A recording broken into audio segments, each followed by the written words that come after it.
And we're back. Come on, wait, I'll introduce you up here. I'm back. Before we get started, I'd love to introduce our wonderful panelists. This is Amy Emmerich, Chief Content Officer at Refinery 29, and Cenk Uygur, CEO of the Young Turks, who had the most interesting trip here. Don't fly American Airlines, apparently. So we're here to talk about sort of building a media brand in sort of the digital age. As we kind of discussed in the town hall and earlier on stage, it's a platform world, right? So let's start with that in the sense of in trying to build the Young Turks brand, in trying to build the Refinery 29 brand, is it just, here's a platform, people are on it, we got to be there? Not for us. Yeah, we're a small to mid-sized company compared to our competitors that are CNN and have billions of dollars. So we're just talking about this off stage. So I've got a lot of friends in a lot of the different companies, and I know that for each platform they put about a 25 to 30 person team on it, because it's not just your host, then you got to have producers, you got to have editors, you got to have data people. So it is an operation. So for us, we cannot possibly put 25 to 30 people team on each platform. Sorry, Tumblr, right? Much love, but can't do it, right? So we got to pick our battles, and we pick our battles based on what we think is the reach and effectiveness of the platform, its potential, and how good we are at it, right? So I would love to be on Snapchat. Everybody talks about Snapchat, Discover. That's the question I get most often inside industry circles. Why aren't you guys on Discover? Yeah. Okay.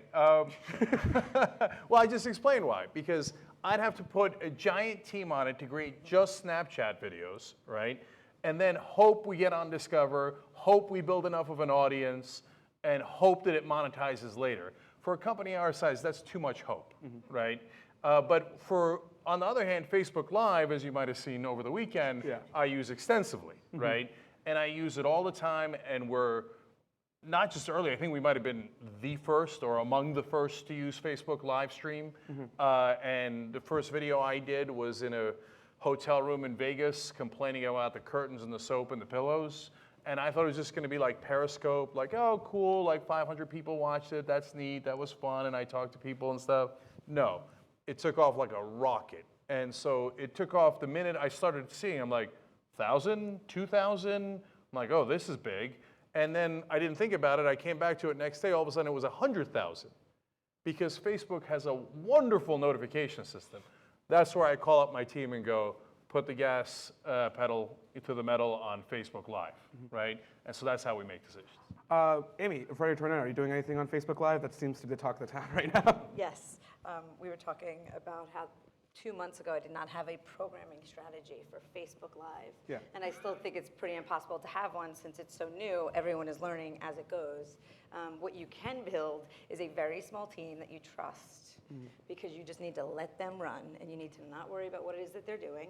And for emerging platforms, when you want to test everything out, I do think you need to play in order to play to win. You got to get there early. You have to get the information. You have to get the content analytics. And you got to really let the group kind of have as much fun as they want. And sometimes that means you got to broaden your expectations, broaden the brand slightly. But what they will learn and how fast they can create, execute, and then iterate based off the data is way faster than if we said, let's put a 20-person team together and try to do it. So basically just like a few people, how many for Facebook Live? Since we created that team 2 weeks ago, it's probably about 4 people. And it's just let them run with it and sort of figure it out. And it's the same people that we're doing You Now. Sometimes they focus on Tumblr, sometimes they focus on Periscope. So it's the same crew, and then they kind of rotate and simultaneously keep the programming somewhat existent on the other emerging. Now, you're one of 20 Snapchat Discover publishers. Yes. Are you as nimble with that, or is it because like sort of like more of a media play where there's an actual revenue potential, you actually devote more time toward it? When Snapchat Discover was first launching, it was definitely a primary focus for the team. We had to pull people from all over the company to really come together for the first time to create that. We created a room called Snapchat Room, Team Snapchat. No one was allowed to go into the room. No one spoke to Team Snapchat. It was like Fight Club. Don't go in, don't come out. So that group kind of had total autonomy. For the first time in Refinery 29 history, they were able to create, and no one looked, checked, double qualified, nothing. They made, and then we discussed after the fact, so after it published, which was new for the company to give that much autonomy of the brand over to a team that's creating 7 to 14 stories a day plus swipe downs. It's double. I mean, almost 30 pieces of content every single day. Wow. That's a lot. Wow. Yeah. It's about a year now. Would you say it's been a successful venture so far? Absolutely. We actually are profitable off Snapchat Discover. It's definitely nimble. It's always evolving. So Discover is not, when I first started that endeavor, I compared it to television. It reminded me of programming a television station. The thing that's different now is how quickly the audience adapts and what they expect from you. Whereas in TV, you'd get 2 seasons of a series before they wanted more. They're kind of really interested in more after a month. What do you have from me? Every day needs a surprise. That's a lot of development work. So I think that's awesome, though. It's an opportunity for the creators in-house because we get to challenge them every day, and they get to kind of come up with something new they get to test out. Now, obviously, for both of you, one of the big appeal of Snapchat or Facebook Live or anything is the audience. But how much does revenue also factor into that in terms of determining what platform you have to be on? Because eventually, it's a brand, but it's also a business, and you got to make money on it, right? So how much do you look at revenue, or do you say I'm willing to wait a bit and still first grow an audience there? Well, that's why I talked about you got to pick your battles, right? And so, a lot of people do it the other way, and I think that's fundamentally wrong. We build audience first, right? And so if you're worried about revenue, well, revenue in the digital world almost never starts in the beginning. It takes a long time to catch up, which is a big problem for companies that are just starting out or young people who are trying to do it on their own. Because all of a sudden, here we are again. In TV, the problem was you'd need a couple of $1 billion to put up satellites and do the infrastructure. And so now YouTube disrupted that, and then you got the YouTube stars doing it out of their living room for almost nothing. But now we're back to you need a lot of money, right? If you got to have your 25 to 30 people teams on these different platforms, and that's an investment. And then you get the audience, and then you monetize. And so that's going to take some capital. And so we focus like a laser beam on things we're good at. We're good at video, characters, hosting. So anything that where we're going to have an advantage, we'll go in and emphasize. But look at our YouTube experience. We've been on YouTube for over 10 years now. So if we worried about revenue when we first started, well, we certainly never would have gotten started, right? It took us God knows how many years. I mean, for at least 7 of those years, we were just scraping along, hanging on by our fingernails, right? Before revenue started kicking in and we became a real company, bigger, built out the 30 channels, went on to other platforms. How about Refinery in terms of just audience plus revenue? Audience always first. Audience is the boss. And then they'll let us know if they're interested in us playing on that platform channel.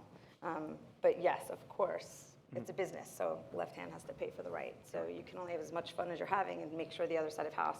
We have 2 parallel development streams. So one is social feed first, what's getting pushed out there. The other side of house is long form development as well. So there's money to be had in linear and OTT. So that's another avenue to look at. So are you guys looking at TV? Yes, we are fully developing long form. I mean, look, the way that we develop even for the short form social feeds is you're always looking at where a good idea and can that idea be told in a longer form possibility. Now, sticking for platforms for a bit more, just because it seems to be the dominant kind of question of the day. Yes, they offer audience, potential for a lot of revenue as well. Is there ever any concern that you're ceding control over to somebody else and sort of you don't have full control over your experience with your audience because that's Facebook's platform, that's YouTube's platform. You don't actually own that. Is there ever a concern about that? So a tiny bit of yes and then an overwhelming no. Okay. So yes, of course, I didn't build that. What was that back in 2012? We had that whole debate over, you didn't build that. Yeah. Anyway, sad day for me if YouTube or Facebook changes algorithm, right, that I have no control over. But usually it's actually a happy day for us because what they're trying to do is weed out bullshit. And we don't do bullshit. We've never bought views. We've never done any of that. So when they weed that stuff out, we rise, the rest fall. We feel great, right? But overwhelming no is, look, you got to reorient. I got into a debate with some old media people about this before. Did you have any control on TV? No, you had no control. I know, I was on TV. I was on MSNBC, I was on Current TV. And on MSNBC, I found out the hard way that I had no control, right? So when I stepped out of the box of what they wanted to do, they basically give you an ultimatum. And in the old days, when you're on TV, if you don't follow the rules, you fall off a cliff, right? Now we've got online, and we can build our own entity, and I'm not overly dependent on Facebook because I have a giant on YouTube. I'm not overly dependent on YouTube because I now have a giant presence on Facebook, let alone all the other social platforms. So we still have far more independence than the old days where if a program executive decided to do this to you, you were a goner. So would you say that that's sort of the thing that kind of makes it easier when you know that you have all these platforms competing to get your content on that platform, therefore it's not as much of a concern. It's not as much of a concern than if you were just on YouTube or just on Facebook or just on another platform. I mean, I think it's channel diversification. That's what we're talking about. You can't put all your eggs in one basket because then you are going to be in trouble. So you want to make sure that you can grow your audience in multiple places and keep that as balanced as possible. And I think you want to be a good partner. Some channels are really, really good partners back. I don't believe that this is going to be this scary place. I know many people are worried about what's happening on Facebook or Facebook Live. I think that they're still going to want to have partners who provide them with really good content. That's just what they're going to need. So there's a possibility there. Yeah. Can I just add real quick to that? When we were on Sirius Satellite Radio, and we've been on for about 10 years online, longest running daily stream, but we did 4 years on the radio before that on Sirius Satellite Radio, and so we're actually 14 years old. And the reason I got off of Sirius Satellite Radio, even though it was our only source of revenue, and at that point online video was nearly non-existent, we were really early on there, we were YouTube's first partner, is because it was a dead end. I was at their mercy. It's behind a paywall, and I said, even if we're number one on Sirius Satellite Radio, we were number one on our channel, I was like, who cares? What if we're number one on the whole goddamn thing and we beat Howard Stern? No one knows about it. You're at their mercy, right? That's old media. So we had to break free of that and get online and do online video, and we turned down a lot of money for us at the time to be able to escape that trap. I get what you're saying, but aren't you also at the mercy of Facebook and YouTube? I mean, YouTube's never not going to do video, but what if one day Facebook decides we don't care about video anymore? Well, look, we've got 8 million subscribers. Nice luck. Thank you. I'm just saying, you never know. I hear you. I'm all alive. We have 8 million subscribers overall for the network, right? And some have larger number of subscribers. We have 215 million views a month now on a small number of channels, right? So can you migrate that onto a different platform? It'll be difficult. You won't get all 8 million. You certainly won't get all 215 million views. That's why we're on YouTube and Facebook, right? But you will certainly be able to migrate a lot of that, and there'll be blowback to YouTube and Facebook. You take the largest online news show off of YouTube or off of Facebook, and people get pissed. I don't know if any of you saw the American Airlines controversy that Sahil was talking about, but a lot of people were pissed when we get crossed. So that's power. That's just brand influence, I think. I mean, I think that the reason why you see certain brands everywhere may not be because they are performing the best where they are. I think that that's the goal always, is brand influence. But you want to have that. You want to be a brand that stands for something, which I think we actually have in common. And then that way they want to be your partner because it isn't just, you're not cheating. You're not playing Moneyball to be there to the bullshit. Sort of on that note, the Facebook experience is wildly different from the YouTube experiences, which is wildly different from the Snapchat and sort of all the different platforms. You just said it. You have to sort of build a brand. You have to have that kind of connection with your audience. Philip said that at our DPS last week. How do you guys approach that in terms of like when people are expecting something different to still maintain that kind of authentic voice, but at the same time, kind of like reach them in the way that they want to be reached on that platform? For us, it's super simple because the brand is truth-telling, right? Yeah. And it's anti-establishment. So whether it's me yelling at American Airlines management, right, which is in a sense anti-establishment, anti-corporate, yada yada, or it's about politics, or it's about sports, whether it's 30 seconds or 30 minutes, the idea, the theme, the brand is the same. So all you got to do is just tweak it to that platform as long as you stay true to your brand. how about like refinery to an end? Like how are you approaching your audience on Facebook versus YouTube versus Snapchat, et cetera? I mean, I think it's deep content analytics, looking at who the people are that are on that platform, alongside a lot of gut and gut reaction to what it is that you're creating. But I think the brand is what it is. I think we're very lucky at Refinery. The mission is really about diversity of voices. It's celebrating individuality. So we get to play with a lot of talent across all of the channels. And I think we play with experiential, which gives us access to throwing these big mainstream parties that the audience is invited to. So we get to actually physically see them and have these conversations, as well as the here and now business, which is talent and influencers. So being able to work with them to test out a lot of different voices amongst the channels, the audience will tell us who they're really listening to and who they're having the most fun with. So Cool. that helps. We still have a few minutes for questions. If anyone's interested, just raise your hand, and I think people will be coming around with a mic right there. Thank you. Hi, I'm Steve. I'm with NBC Sports. And I got to be careful what I say about mainstream media because I work for a company. But Jing, I'm just curious. I'm a big fan. And Thank you. do you see you taking the Young Turks to television like someone like Vice did? Yeah. Yeah, absolutely. So look, honestly, I talk a lot of shit about TV, okay? And We're talking a lot of shit about TV backstage. Yeah. and I think it's on its deathbed, and I think it's in a world of trouble. I think we're going to kill it. I think CNN has no chance against us. CNN's speaking tomorrow, by the way. That's who should be on stage, right? Now, having said that, will I go on TV? Of course I will. It's another platform, and it's a powerful platform, and it still has a good number of viewers on it if you're on the right channel and you're the right show. I think Vice is taking a significant risk by doing a whole channel. Bless their hearts. That's some good risk taking there. It's risk taking either way, right? But can we do some knockout, fantastic TV shows? Yes. Will we? Yes. Definitely. Any other questions? Right there? Right here. Up here. And then him afterwards. Hi, thank you very much. This is very interesting. What do you think the focus should be for publishers? Are you focused on your site and growing your sites, or are you just focused on growing your audience anywhere? For me, it's super simple. Definitely audience. We hardly pay attention to our website. I made a decision about 10 years ago to not focus on our website. So BuzzFeed did this giant presentation at South by last year, not this year, but the year before, about, oh my God, your website's not that important.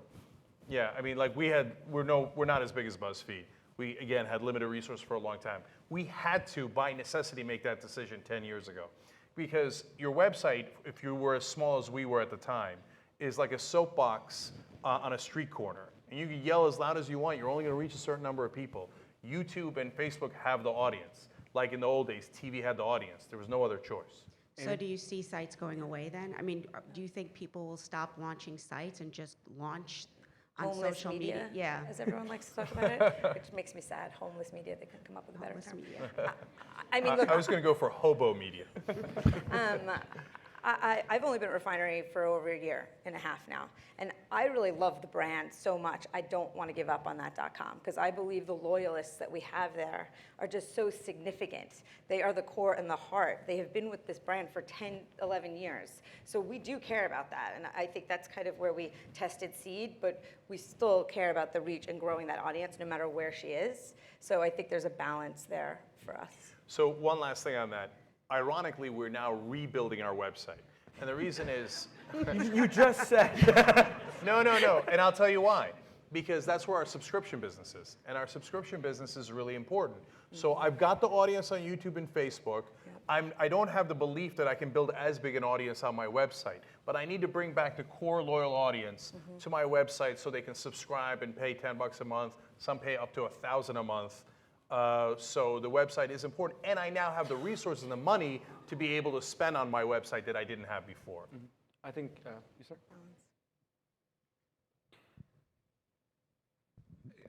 To be honest, you've started to answer it. I mean, people like John Steinberg, who used to run BuzzFeed, who are now is doing Cheddar, actually seems to think that ads isn't the way forward, and that everyone really should be looking at subscription and carriage and things like that. would appreciate your thoughts on that, but I think you've started to discuss that anyway. No, there's a whole other element to subscription that's really, really important. So, obviously advertising is where we get most of our money, but we want to align since we're anti-establishment, disruptor, outsider brand, we really need to align ourselves to our audience rather than to our advertisers. So others might have the luxury of focusing like a laser beam on advertisers. We've got to focus on our audience above all. So subscription allows us to do that. Well, then I've aligned my financial interest with serving my audience rather than serving someone else. So it's not just a good revenue base for us and a necessary revenue base for us, but it links us inextricably to our audience. That's why it's so important. I think we have time maybe for one more question. Anyone? All right. Well, this was great. Thanks again, guys, for being on stage with me. It's great chatting. Great chatting. I'm going to.